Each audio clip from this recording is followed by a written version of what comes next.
oo la aaminsan yahay inuu yahay webiga ugu dheer dunida isla markaana ahmiyad weyn u leh wadamo dhowra oo ku yaala qaaradda Afrika.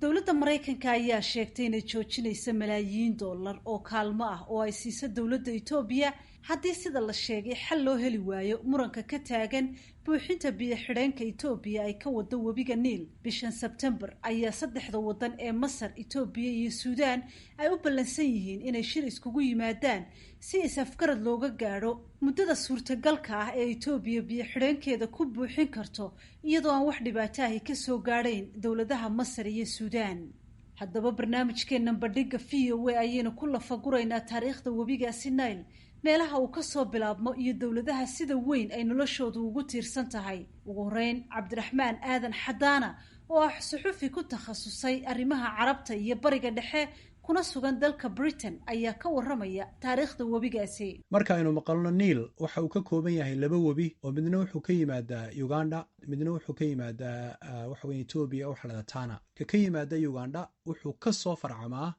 harada la yiraahdo Victoria waa haro weyn oo waxa weeyaan in badan day jirtay laakiin waxay u dhaxaysaa qofkii tagay un baa tagay Uganda, Kenya iyo Tanzania. marka uu ka soo baxo laagtaasi marka ay saa u soo dareerto ay soo marto Uganda markay soo marto halkaas Suudaan bay kaga soo dhacaysaa kadibna waxay ku soo dhacaysaa Suudaan ama Khartoum. ta kalena waxay ka soo baxaysaa Ethiopia oo Tana la yiraahdo waara la yiraahdo Tano. halkaas waxay ku soo dhacaysaa Suudaan ayay ku soo dhacaysaa markay Ethiopia ka timaado oo Khartoum ayay labadii webi kii ka yimi Victoria iyo kii ka yimi Tana waxay iskugu soo dhacayaan Khartoum marka waxay la baxayaan Niil. marka Suudaan iyo Masar waxay noqdeen meel biyuhu ay ku dhacaan. Ugandana waxay noqotay iyo Ethiopiana meel labaduba ay ka soo baxaan. labada waxa aad uga faa'iiday Suudaan iyo Masar ayaa aad uga faa'iiday oo biyihii weynaa waxay labadiyo biyo isku soo dhacay ayaa biyo fara badan noqonaya. in Tanzania iyo Kenya way ka faa'iideystaan iyagu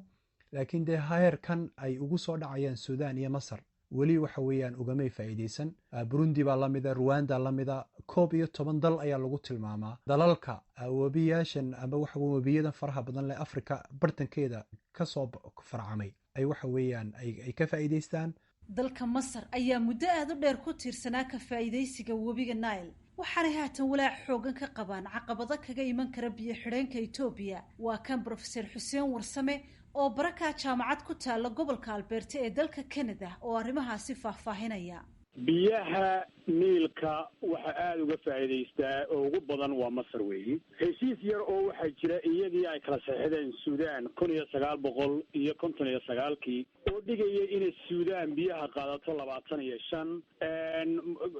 Egypt ay qaadato 75 wixii ka sareeyay wadamada xagga sare ee kuma ay xisaabtaminba oo laba wadaas oo la yiraahdo wadamada downstream ka yiraahdaan qaybsamay. Ethiopia markaa imika waxa leedahay daaniguna qaybteedii inaan helo weeyaan oo dhamaan baan u baahnahay. Egypt markaa waxa leedahay haddii sida aad samaysaan de waxa yaraanaya qaybtaydii ayaa meesha ka baxaysa. Suudaan iyadu maanta way ogolaatay oo awalba 25 bay ku lahayd way ogolaatay 25keedina runtii way ka faa'iideystay oo dhaamis badan bay sameysay shiinu dhisay. Ethiopia waxa la xaq baan u lahayn laakiin sharci dhigaya baa jira oo international oranaya haddii kuwa xagga uu ka bilaabo Niilka iyo biyahaasi ay magaranaysaa doonayaan wax ka sameeyaan waa inay marka hore kala tashadaan qolada hadda biyaha ka faa'iideysata ee magaranaysaa de kamid ah Suudaan iyo Egypt oo ay tusdaay cadeeyaan in dhibaato weyn inaan uga imanaynin waa inay cadeeyaan. dhowaan ayuu ra'iisul wasaaraha dalka Itoobiya Abiy Ahmed sheegay in sanadkii koobaad ee biyaha lagu shubayay dhaamkaasi uu soo idlaaday, kaasi oo haddii uu hirgalo faa'iido dhaqaale iyo horumar u keenayo dalka Itoobiya iyo wadamada la deriska. waxaanu ra'iisul wasaaruhu sheegay inaanay wax dhibaato u keenayn wadamada biyahaasi ay wadaagaan. Itoobiya waxay hore u sheegtay in biyo xidheenkaasi ay ku buuxinayso muddo 3 sanadooda halka ay Masarna ku doodayso in wax ka yar 10 sanadood aan lagu buuxin karin. Suudaan ayaa se u muuqata mid dhexdhexaad ka ah muddada labada dhinac ee aadka u kala fog. waa kan mar kale Cabdiraxmaan Xadaana. in marka imika dib loo shiro waxa ugu muhiimsan waxa weeyaan in waxa la isku hayo in la xaliyo oo ah in 10 sano ay Masar dalbanayso in lagu buuxiyo biyo xidheenka haddii abaare ay timaado maxaa damaanada inaan biyaha lasii wadahayn leexintiisa iyo maxaa damaanada inuu jabi karo oo biyo xidheenkan uu yahay biyo xidheen adag oo biyaha aan soo daynahayn waayo hadduu biyo xidheenkani uu jabo waa meel aada u weyn hadduu jabo waxaa dhici karta inuu qarqiyo suudaan oo dhan inuu baabiyoba oo waxa weeyaan dee uu soo jiido oo markaa dad badan waxa weeyaan iyo xoolo badan iyo dee guryo iyo dee wada rogoba oo dhinaca kale uu rogo markaa saxeex baa loo baahan yahay. cabdiraxmaan maxaa lagu macnayn karaa doorkan dhexdhexaadnimada u muuqda ee dalka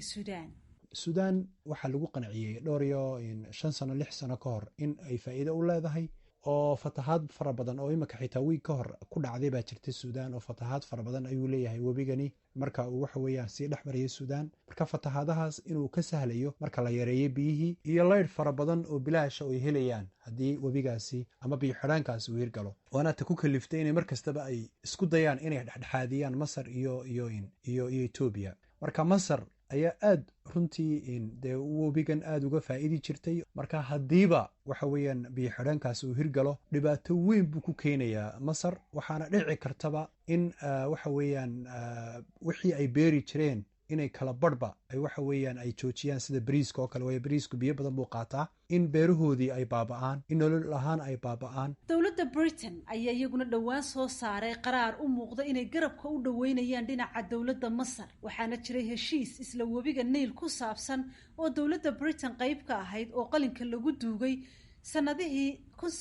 1920meeyihii cabdilaahi maxamed cali oo ah suxufi ka faallooda arrimaha caalamka oo ku sugan magaalada london ayaa sharaxaya kaalinta wadamada reer galbeedka ee muranka u dhexeeya wadamada masar iyo etoobiya. xaqiiqadii sahraay waxaa la ogsoon yahay sideedaba dalka britain iyo dalka maraykanku inta badan arrimaha bariga dhexe iyo geeska afrika lafahantiisa waxaad mooddaa inay isku siyaasad ka yihiin inta badan marka arrintan la eego masar iyo etoobiya iyo biyoqabatigan ama dhaamkan etoobiya ee webiga nile dalka britain waxaa la dareemay bishii 6 markii murankan masar iyo etoobiya soo baxay bishii 6 ee sanadkin aynu ku jirnay 2020 ayaa safaaradda ay britain ku leedahay magaalada qaahiro waxaa ka soo baxay hadal bayaana oo lagu sheegay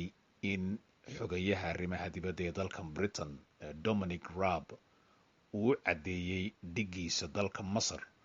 in britain ay diyaar u tahay in ay masar kala shaqayso oo ay xoojiso dhinaceeda arrinka muranka biyaha nile ee u dhexeeya masar iyo etoobiya taasina waxaa lagu turjumay oo loo qaaday marka la qaadaa dhigay ee la eegay in dhinaca masar ay dalkan britain ay la safan tahay taariikhdan haddaan dib u celino masar iyo etoobiya markay noqoto dalka britain waxaa xiriir dheeri ka soo dhexeeyey oo wax wada qabsi dhinaca danaha dalka britain ah dalka masar sidoo kalena dalka masar wuxuu ku fadhiyaa